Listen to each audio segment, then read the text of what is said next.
Thank you very much. 감사합니다. 오늘 이 자리에서 여러분들을 만나뵙게 돼서 기쁘게 생각합니다. 오늘 중요한 행사가 진행되고 있는데요. 이와 같은 회의를 마련해 주신 오연호 의사님께 감사의 말씀을 드립니다.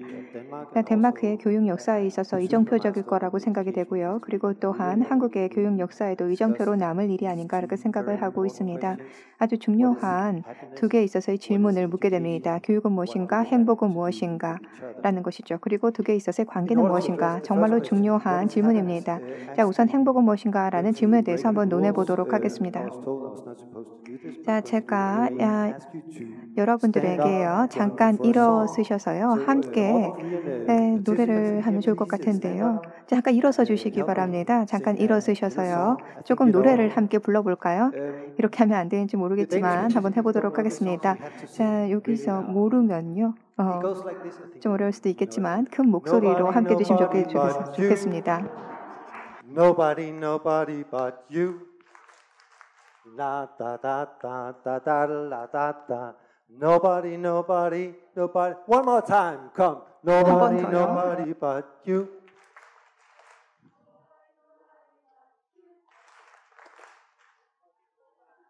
Da da da da. Nobody, nobody, nobody, nobody. Thank you very much. 네, 감사합니다. 착석해 주시기 바랍니다. 제가 이렇게 여러분들과 함께 노래를 청해 본 것은 행복은 무엇인가 하는 것을 한번 생각해 보려고 합니다. 행복을 증대시키기 위해서 우리는 무엇을 하는가 하는 것인데요. 노래를 하고 나니까 기분이 더 좋아지네요. 여러분들은 어떻습니까? 더 기쁘어지셨나요? 네, 끄덕끄덕 하시는 것이 보입니다. 자, 그러면은 이제 교육은 무엇인가, 그리고 교육과 행복에 있어서의 관계는 무엇인가 한번 논해 보도록 하겠습니다. 덴마크의 많은 사람들이 이곳에 와서요 이 주제에 대해서 얘기를 하고 있는데요. 왜냐하면은 덴마크와 같은 경우에는 교육과 관련돼서 세계적인 명성을 가지고 있기 때문에 그렇습니다. UN 보고서를 보더라도요 매년 나오고 있는 보고서 결과를 보게 되면 덴마크와 같은 경우에는 행복한 시민의 국가 이렇게 보고가 되고 있습니다. UN의 행복 보고서가 되겠는데요. 이것이 나온 다음에 많은 사람들이 덴마크를 와서 그렇다면 이 행복은 어디에서 기인하는 것인가 하는 것들을 살펴보고 있습니다. 이 질문에 답을 찾기 위해서 중요한 부분들이 있습니다. 물론 어디서 행복이 기인하는가 하는 것에 대한 요인은 상당히 다양할 것이다라고 생각합니다. 덴마크에 있어서의 행복은 덴마크의 날씨에서 오는 것인가 이렇게 생각할지는 모르겠지만 그것은 그렇게 좋은 답은 아닌 것 같습니다. 덴마크 날씨가 그렇게 좋진 않거든요. 그리고 또 다른 답을 한번 찾아보겠는데요. 이 행복이 그러면은 덴마크의 음식에서 오는 것일까? 그거 사실 아닙니다. 덴마크 음식이 그렇게 멋지지 않아요. 한국의 음식만큼 맛있지 않습니다. 그러면 어디서 오는 걸까요? 덴마크의 행복은요. 사람들은 어떤 주변 환경에서 행복한 것에 둘러싸인 것에서 오는 것이 아닐까 얘기하는데 맞습니다. 행복한 사람들에 둘러싸여 있을 때 그리고 재미있는 것들 그리고 노래를 함께 부를 때 뿐만 아니라 여러 가지의 주변적인 것들 이러한 것들이 우리의 행복감을 증대시켜 줍니다. 하지만 그것이 모든 답을 주고 있지는 않습니다. 자, 질문을 다시 한번 생각을 해보도록 하겠는데요. 정말로 중요한 질문입니다. 오연호 의사님께서도 이 질문을 던지셨고요. 그리고 또한 답을 찾기 위해서 덴마크를 오셨습니다. 그리고 덴마크 사회의 각각의 면면을 살펴보면서 이 행복이 어디서 기인하는가 하는 것을 의사님은 살펴보셨습니다. 한국의 사회가 아주 성공적입니다. 교육과 관련돼서 그렇고요. 그리고 또한 경제적인 발전 부분에 있어서도 아주 성공적입니다. 하지만은 행복함과 관련돼서 행복 사회를 만들어 나가는 데 있어서 조금 더 살펴봐야 되는 여러 가지에 있어서의 인사이트를 담고 있는 것이 이 책이라고 생각합니다. 그래서 오연호 이사님에 있어서의 통찰력을 담고 있는 이 책에 대해서 저희는 기쁘게 생각합니다.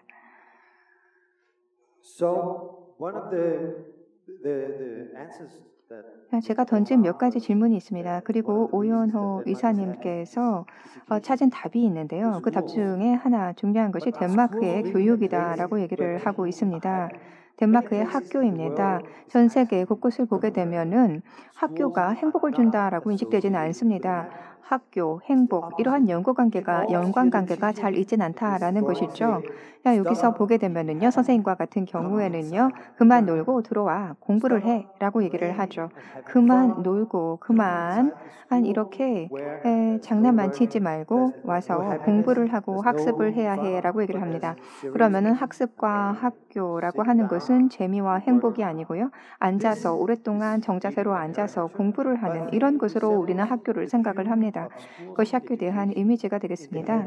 학교와 교육이라고 얘기할 때 전 세계 아이들의 머릿속에 떠오르는 것은 행복은 아닐 겁니다. 하지만 왜 이런 관계가 형성되고 있지 않은 걸까요? 그 시작점에 무엇이 잘못된 것일까요? 학교에 있어서의 시작점이라고 하는 것은 이 교육이라고 하는 것을 통해서 행복을 줄 수 있는 것이어야 한다라고 이렇게 시작되어야 되는데요. 그것이 잘못되어 온 것입니다. 또 교육이 행복에 기여를 할 수 있고 또 행복이 교육에 기여할 수 있고 그리고 또한 행복한 아이들과 같은 경우는 좀 더 나은 학습자가 된다라고 이렇게 되어야 되는 것인데요. 그것이 잘못된 것입니다. 그래서 덴마크에 있어서의 헤프터스콜레와 같은 경우는 이러한 부분에 다시 주목하고 있습니다. 덴마크에 있어서의 교육 시스템을 중에 하나가 되겠는데요. 덴마크에 있어서의 애프터스콜레와 같은 경우 정말로 중요한 부분입니다. 스위스라던가 독일이라던가 이러한 곳에는 없는 시스템입니다. 하지만 한국에는 애프터스콜레가 자리하고 있는데요. 이것이 하나의 시범 학교로 자리하고 있다라고 생각하고 있습니다. 학교와 행복이 함께 손잡고 갈 수 있다라고 하는 것을 보여주는 시범 사례라 생각합니다. 제가 오늘 이 자리에서 계속해서 말씀을 드릴 텐데요. 이 컴퓨터에 대한 얘기를 많이 하게 될 것입니다. 왜냐하면 덴마크 사회에서 정치 시스템이라던가 시민의 권리라던가 교육과 관련해서 정말로 많은 관심을 가지고 그 기초를 다진 사람이기 때문에 그렇습니다. 이 사회에서 무엇보다도 중요하게 생각한 것이 교육이라고 하는 것입니다. 무언가를 암기하고 기억하고 그 정보를 다시 재생산하는 것, 그것이 아니다라고, 그것은 교육이 아니다라고 하겠습니다. 기억하고 암기하는 것은 진정한 교육이 아니고 이해를 해야 한다라고 얘기를 했습니다. 그것이 바로 교육에 있어서 시작점이 된다라고 말을 한 것입니다. 이해를 통해서 내가 사회에서 어떤 역할을 할 수 있는가 하는 것을 인식하고 계속해서 학습으로 나가야 된다라고 얘기를 한 바 있는데요. 이것이 바로 덴마크의 교육에 그리고 특히나 애프터 스콜레에 영향을 미쳤습니다. 시작점은 그룬트비가 되겠고요. 여기서 보게 되면은 한 1851년에 애프터스콜레를 처음 덴마크에서 시작을 했습니다. 덴마크의 총리께서 말씀을 하셨지만은 그야말로 최고에 있어서의 시스템이다라고 얘기를 했고요. 그리고 한국에서 첫 번째 그 시스템이 생기게 되었습니다. 덴마크에서 총리께서 방문하셨을 때 한국의 애프터스콜레를 방문을 했는데요. 지금은 하나지만 조금 더 많이 성장할 수 있기를 바랍니다. 몇 년 후에 한국에 애프터스콜레가 몇 개나 더 생길까 하는 것은 지켜볼 중요한 문제라고 생각하고 있습니다. 덴마크에 있어서의 총리가 한국을 방문을 하면서 한국의 애프터스콜레에 왔는데요. 한국의 정치인들이 이것을 주목을 했습니다. 덴마크의 수장인 총리가 아주 작은 학교 이곳을 방문을 했다라고 하는 것을 주목한 것이죠. 그리고 그 메시지는 교육은 중요하다라는 것입니다. 애프터스콜레는 많은 중요성을 가지고 있다라고 하는 것을 한국의 정치인들이 주목을 하게 된 것입니다. 그래서 덴마크 총리의 방문 이후에 여러 가지 관심이 있게 되었습니다. 여기서 보시게 되는 것이요. 이제 보수당의 한 정치인인데요. 지금 보시게 되면은 이 애프터스콜레에 관심을 가지고 여러 가지 논의를 하는 것을 볼 수가 있습니다. 한국 시스템에 있어서의 개혁을 원한다라고 한다면 덴마크에 있어서의 애프터스콜레에 있어서의 이 해당 부분들을 기억을 할 수 있을 것입니다. 그리고 또한 대표 이사님에 있어서의 그 얘기들을 기억을 할 수 있을 거라 생각합니다. 그리고 또한 MOU가 체결이 되었습니다. 서울의 교육청과 함께 논의가 되면서 교사와 학생들에 있어서의 교류 프로그램이 진행이 되었습니다. 그러면 애프터스콜레가 무엇인지 문제 한번 보도록 하겠습니다. 자, 이것은 민간에서 운영하는 기숙 학교입니다. 공립학교는 아닙니다. 학교 하에서 학생들과 같은 경우에는 일주일에 7일, 24시간 이렇게 계속해서 학교에서 생활을 합니다. 일부 주말과 같은 경우는 집으로 돌아가는 경우도 있는데요. 이들은 정말로 학교 생활을 좋아합니다. 학교에 있는 것을 즐겁게 생각하기 때문에 함께 하는 것입니다. 학교에서 행복감을 찾기 때문에 그렇습니다. 자, 저희 학생들과 같은 경우는 10대에 있어서의 아이들인데요. 14세에서 17세 사이에 있어서의 학생들이 되겠습니다. 애프터스쿨러에 가는 학생들과 같은 경우는 51년 이후로 계속해서 증가를 하고 있습니다. 그래서 많은 학부모들이 그리고 많은 학생들이 고등학교 가기 전에 1년을 보내기에 아주 적합한 곳이다라고 생각을 하고 있는 것입니다. 덴마크에 있어서의 학생의 25%가 자유 선택에 따라서 애프터스쿨러를 가고 있습니다. 학생들과 학부모들 그야말로 자유 선택이긴 한데요. 이곳을 선택을 하고 있습니다. 애프터스쿨러가 성공을 하는 이유는 이러한 자유 선택이기 때문에 그런 것이 아닌가 저는 이렇게 생각을 합니다.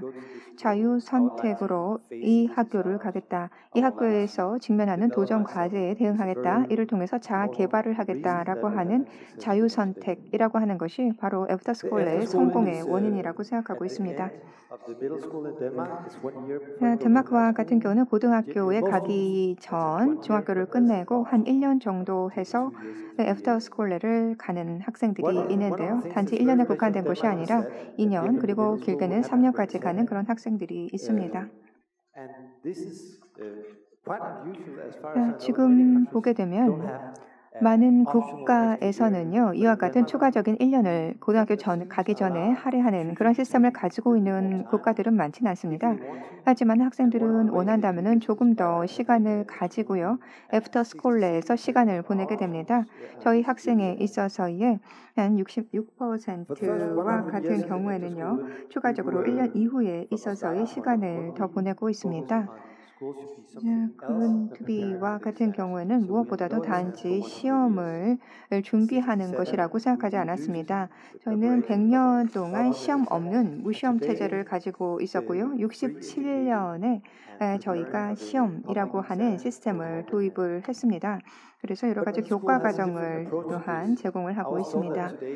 오늘 여러분들께서 여러 학부모님과 같은 경우에는 애프터스쿨러를 관심을 가지고 또한 지켜보고 있는 분들도 있을 것이라고 생각이 되고요. 그리고 학생들과 같은 경우도 하나의 옵션으로 고려를 하고 있는 분들도 있을 거라고 생각이 되는데요. 애프터스쿨러에 있어서의 각각의 학교는 교과 과정마다 다 다릅니다. 각각의 학교는 각각 다른 길을 갑니다. 승마, 음악, 그리고 각각 초점을 두고 있는 분야가 다르다라는 것이죠. 그렇기 때문에 여러분들이 애프터스쿨러를 선택할 때 여러분들의 관심사항에 따라서 선택을 하시면 되겠습니다. 하지만은 어떤 학교를 선택하든 동일한 관심을, 비슷한 관심사를 가지고 있는 학생들을 만나게 됩니다. 만약에 승마에 초점을 가지고 있는 애프터스쿨러를 선택했다라고 한다면 승마에 관심을 가지고 있는 친구들을 함께 만나게 되는데요. 이것이 행복한 교육의 환경을 만드는 요인이라고 생각합니다. 선생님과 학생들과 같은 경우는 교실에서만 만나는 것이 아닙니다. 애프터스쿨러가 가지고 있는 성공 중에 또 하나 중요한 원인이라고 한다면 그것이 바로 선생님과 학생 간에 있어서의 교실에서만 한정되지 않은 관계라고 할 수가 있을 것입니다. 여러분들에게 제안하고자 하는 것은요. 어떻게 여러분들이 이 학생과 선생님 간에 있어서의 관계를 잘 가져가느냐 하는 것인데 저희가 경험을 해봤을 때 비공식적이고 그리고 또한 가까운 선생님과 학생에 있어서의 친분 관계라고 하는 것은 학습에 있어서 정말로 중요하다라는 것입니다. 함께 식사를 하고요. 함께 게임을 하고요. 그리고 함께 숙제를 하는 관계를 저희에 있어서의 선생님과 학생은 가지고 있습니다. 거의 삼촌 그리고 큰오빠 이러한 관계라고 할까요? 이것이 바로 교실에 있어서의 만 한정되는 이러한 특징과 차이가 나는 부분이라고 할 수가 있을 것입니다. 학생들에 있어서의 성공을 위해 계속해서 함께하는 시스템입니다.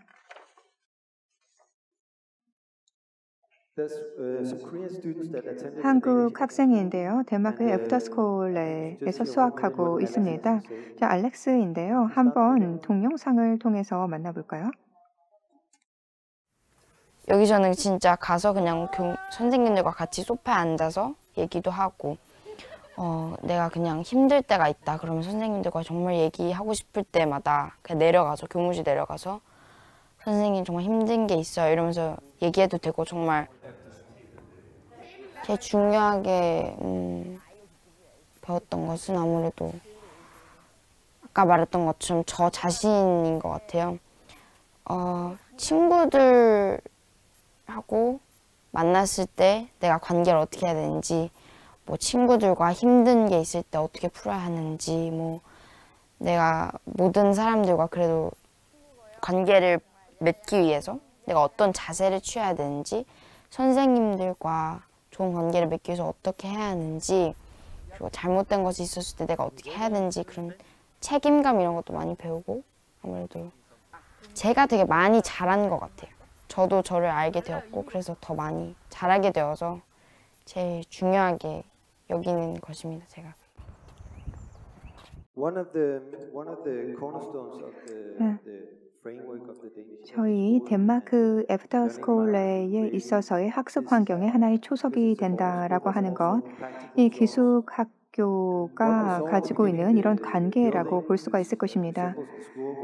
여러분들께서요, 이 선생님과 학생이 함께 학습하는 그 환경을 보셨는데요. 여러 가지 있어서의 여러분들이 보시는 기존에 있어서의 학습의 환경과 좀 다르다라고 하는 것을 볼 수가 있습니다. 이 야외에 있어서의 환경도 볼 수가 있고요. 복도에 있어서의 모습, 이러한 것들도 그렇습니다. 모든 곳에서 학습이 이루어집니다. 야외에서 야외 활동을 할 때도, 그리고 요리를 할 때도, 청소를 할 때도 그렇습니다. 침대를 정리하면서도 학생들은 학습한다라고 할 수가 있을 것입니다. 이런 모든 활동에 있어서 스스로를 발전시키게 됩니다. 따라서 덴마크에서 함께 학생들은 식사를 준비하고 함께 청소를 하는데요. 이것도 좋은 교육에 있어서의 기회라고 생각하고 있습니다. 학생들이 이제 집에 왔을 때 어떻게 청소를 하는지, 어떻게 침대를 정리하는지를 알고요. 학부모님들은 이것을 정말로 만족해 하십니다. 학생들에게 있어서, 그리고 협력에 있어서의 중요성, 책임에 있어서의 중요성이라고 하는 것, 사회에 어떻게 기여하는가 하는 것을 가르치고 있습니다. 이것이 바로 바람직한 시민을 양성하는 데 있어서 중요한 부분이 되겠습니다. 모든 사람이 행복한 학교다라고 한다면은 학습이 그렇게 많이 이루어지지 않는 것이 아닌가 이렇게 생각하실지 모르겠습니다. 하지만은 저희가 그 결과를 보게 되면 그 결과는 정반대입니다. 즐거운 학생들은 더 많이 학습을 하게 되고요. 더 많이 학습을 하게 되면 좀 더 나은 결과가 만들어진다라는 것입니다. 어떠한 체계만 제한된 그런 학습이 아닙니다. 고등학생과 같은 경우는 중간에 중퇴도 줄이게 되고요. 그리고 또한 어떤 다른 학생들보다도 빠른 수학 능력을 가지게 되고 대학에 진학을 하게 됩니다. 이러한 바람직한 학교 시스템이 중요하고요. 그리고 무엇보다 중요한 것은 행복함을 증대시키는 것인데요. 이것은 사회에서도 의미 있는 투자라고 할 수가 있을 것입니다. 몇 가지에 있어서의 애프터스쿨레와 관련돼서 좀 말씀을 드리도록 하겠습니다. 덴마크 정부와 같은 경우는 이것이 사립학교임에도 불구하고 애프터스쿨레에 있어서의 운영 비용의 3분의 1을 보조금의 형태로 지원을 하고 있습니다. 외국 학생과 같은 경우는요, 덴마크 정부가 3분의 1에 있어서의 학비를 보조해주고 있습니다. 따라서 외국 학생과 같은 경우도 알렉스와 마찬가지로 아까 동영상에서 만나보셨는데요. 그러니까 지금 보시다시피 어떠한 학교를 선택하느냐에 따라서 조금 학비는 13,000 아니면 17,000달러로 1년 학비가 다른데요. 3분의 1을 지원을 받게 됩니다. 자, 이렇게 해서 애프터스쿨레에 대해서 소개를 해드렸습니다. 밖에 보시게 되면 조금 더 많은 정보를 담고 있는 정보지가 있습니다. 여러분들께서 애프터스쿨레 정보 보시고요. 그리고 나중에 또 분과 세션에서 뵙겠습니다. 감사합니다.